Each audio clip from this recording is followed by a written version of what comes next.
Tervepä terve. Sitä on taas Kultamaille täällä kotiuduttu. Ja reissu meni hienosti. Muutama yö oltiin Haaparannassa ja siitä jatkettiin tänne Saariselän suuntaan. Ja niin kuin ei ikinä, niin tämäkään reissu ei mennyt niin kuin hirmu mallikkaasti. Aina jotakin säätämistä ja systeemiä. Siinä on syyllinen peräkärryn pieneen vaelteluun ja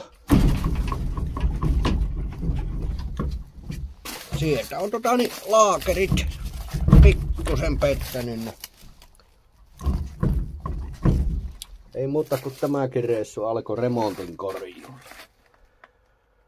No, eiköhän se auta muuta kuin lähtee metästään, että löytyykö Ivalosta vai Sodankylästä sitten uusi pyörän napa tuohon hommaan.